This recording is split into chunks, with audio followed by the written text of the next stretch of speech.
For more now on the impact that the shutdown is having on travel, I'm joined by Evan Oshan, an aviation attorney based in Seattle. Welcome to the show, Evan. Thanks for joining us. Now, the shutdown is having a much deeper impact now, as air travel capacity could be cut by up to 20% at 40 major airports. What led to this decision? Well, the FAA made an unprecedented decision because the air traffic controllers, they're already understaffed, and it's just getting worse by the minute. It's creating a horrible situation. And how are airlines responding at this point? Well, they're doing the best they can, but when you have a taxing of the infrastructure, it almost makes it impossible for them to do the job. Just yesterday, I was on a flight from LAX, and the TSA was just running on skeleton crew. It created a tremendous disadvantage and potentially a dangerous situation because you can't do your job when you have this many people trying to get through the system. Yeah, absolutely. And even if there's a lack of air traffic controllers manning the skies too, that's concerning. We're already seeing that staffing shortages may also lead to slowed or halted departures if there aren't enough controllers, and another facility can't absorb some of that workload. How could this add more pressure to lawmakers to make a deal?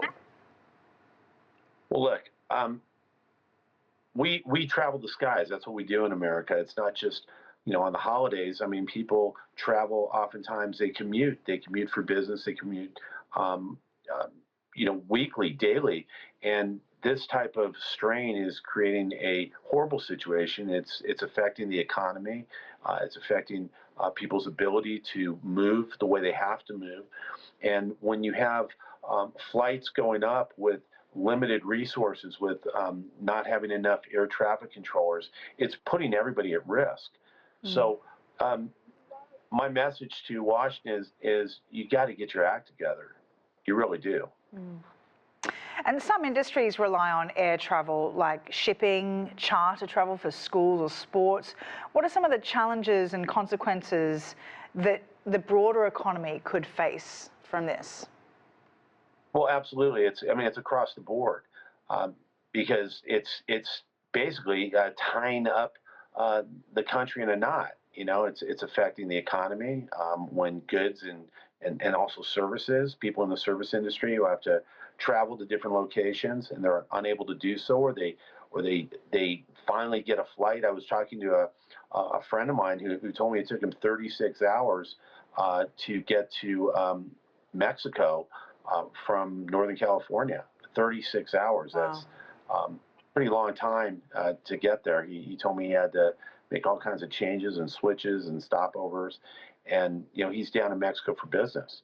So it's affecting business people. It's affecting students. Students that participate in sports. They have to travel to different locations. They're either unable to do so, they're unable to keep timetables, they're unable to keep schedules. It's completely disrupting our society, our economy. It's horrible. Yeah, and as of now, the capacity cuts will impact domestic travel, but some of those airports are also major international hubs, perhaps a bit like what you were saying about your friend. Could we see this ripple effect have on more international flights? Absolutely. There's no question about it. I mean, when you have commuter flights that are delayed or cut off completely, and then you have international flights that are delayed or cut off completely, I mean, it's going to have a huge ripple effect. It's not only going to affect the economy, it's going to affect people's personal lives, it's going to affect the safety that's involved. And what I'm most concerned about is airlines or different individuals cutting costs to put more flights in when they just don't have the infrastructure to support it. Yeah, and of course we're approaching the start of the holiday season. The last government shutdown also stretched through the holiday season. What should travellers be aware of when making plans this Thanksgiving? Well, I think you have to have a backup plan.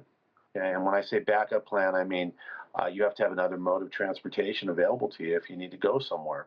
So that might be train, it might be a vehicle, a car. I mean, even trains are having difficulties. You have to, I know that the rental car industry is now exploding because a lot of people are choosing to drive. They're choosing to rent vehicles instead of take those commuter flights or go visit their families. But it's creating a horrible situation for families. Families that would oftentimes spend the holidays together are now being have a noose around their neck because the government just can't seem to get it together.